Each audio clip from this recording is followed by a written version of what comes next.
Welcome. I'm so excited to be talking to you today regarding about the most dangerous things that you can do, especially when you're dating. And I want you to keep this in mind just to make a checklist in your mind, especially if you're new at dating or you're just re-entering or you just need to get better at it, and that's totally fine. Things have changed over the world. This information might be updated during the time period. Always follow your state law or your country law is really key. Get started.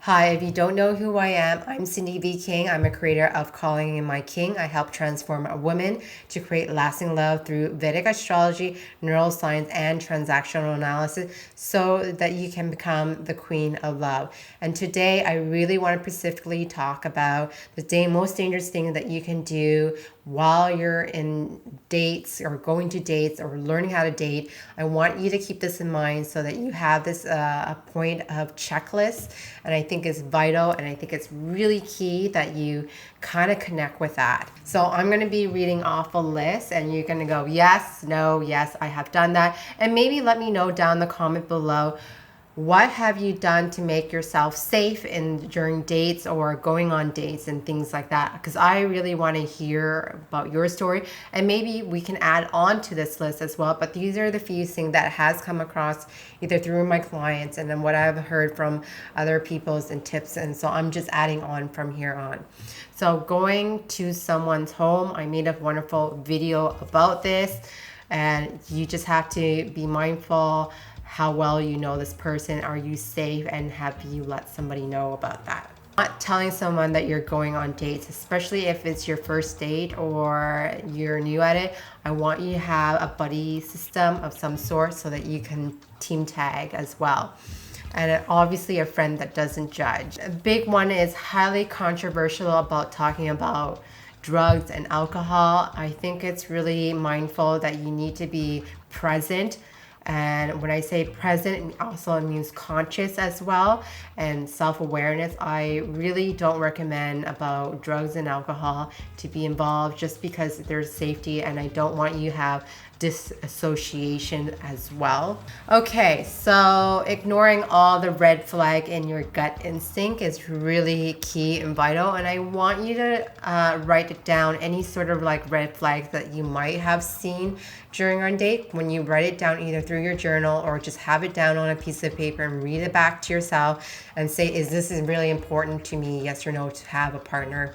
And how do you work around it? Because it's going to come up over and over and time again. So don't ignore those red flags. Big one is know who you're going on dates with. I have seen this happen time again. You put it in your calendar and you put the meeting place and you forgot the person's name. That actually happens. And knowing about the person, knowing either their information through Facebook or information like astrology information, it gives an idea of who this person really is, and it kind of breaks it down. Not meeting in a public place, like you're meeting in some weird random, I don't know, warehouse or a place that you don't know. Okay, I seen this step kind of get missed all the time, is getting them to speak over the phone or having a FaceTime that you know that you're not dealing with a catfish. You are not meeting or trying to attempt any meet before you physically have a phone conversation or some sort of visual, because you want to know if this person is real and is accessible as well. Burning out on dates. I seen this time again and again, burning out on dates. When you are burnt out on dates, guess what? You're not going to have the full energy, and you don't even feel like yourself. Let me repeat that again. You don't feel like yourself. So I would pull back and say, get some nurturing help with your body and just centering yourself. Do whatever it makes you feel like you're being you. If you need to cancel a date, just be honest and be upfront and be like, hey, I'm not feeling like myself, and I don't want our date to be a disaster or have the right impression. So could we do a rain check and meet next week or the following week if that works for you? Okay, big thing is telling them where you work and what you do, because I think it's really important if you're getting to know somebody, this information is not needed unless it's actually providing a job, like getting your resume out there, you're applying for a job, you know, you're finding out on dates, and you can just tell them what industry that you're in, and that's about it. You don't need to get the full spiel of I work in blah blah blah X and street, and I work here, and my boss and so and so.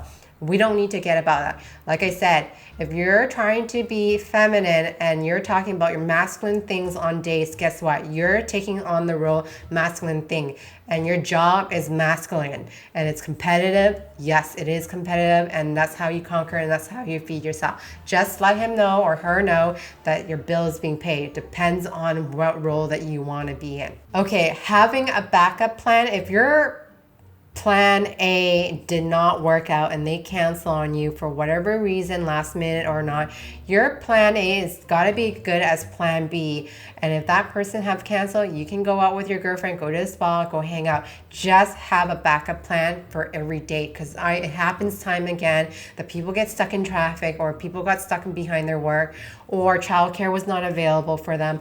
Whatever it is, your plan B is got to be as hot as plan A. Okay, this might sound crazy and obviously not obvious enough. Supplying your own protection, okay? Don't assume the guy's gonna supply it for you, and we're talking about being intimate with somebody or having... Now in these days, you have to wear a mask. The guy's not gonna supply a mask for you if you can't get into the restaurant.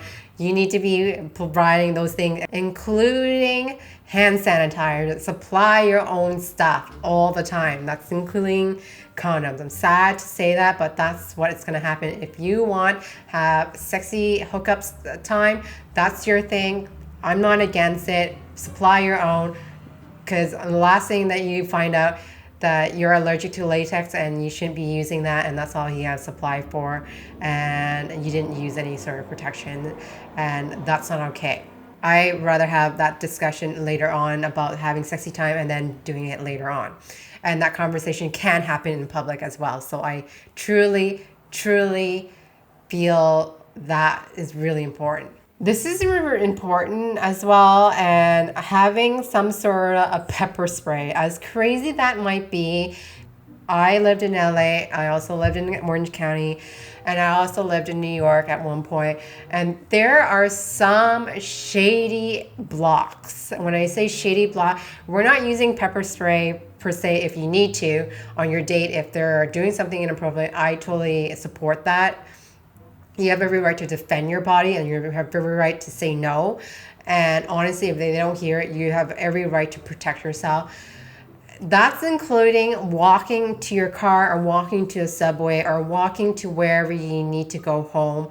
And if that's a place where being at dark at night, you don't feel safe, and having a pepper spray is allowed in your states or in your country, great, use it. That's really key.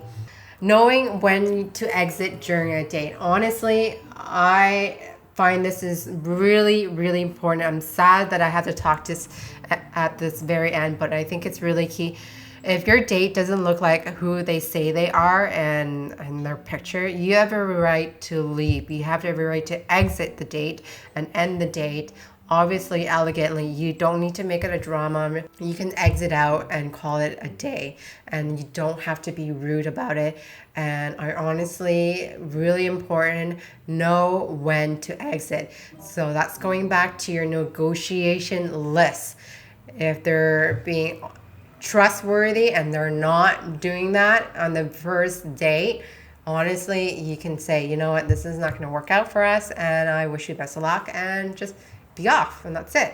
And that really concludes my big list of red flags. Obviously, I probably have missed more, and probably by the time I edit this, I'm like, oh yeah, well, what about this? Honestly, I might have to update this list, but these are the few things that really kind of, I call it the common denominator, and that people have talked about, and I'm excited to share this list with you.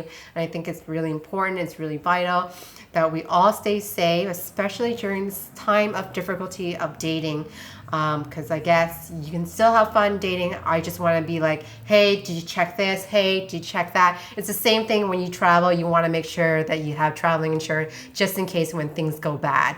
That's the sort of same thing that I want to talk about. I'm not going to foo-foo it up, but I think these are the red flags that you want to look into. All right, so thank you so much for watching my video, and I will see you in the next one. Bye now. Look, if you're serious about being fearless in love and ready to be treated like a queen, links is down below to book a time. I got over 100 videos on YouTube and I post new videos every week. So make sure you subscribe. Don't forget to hit the bell button. You get notified when new videos goes live.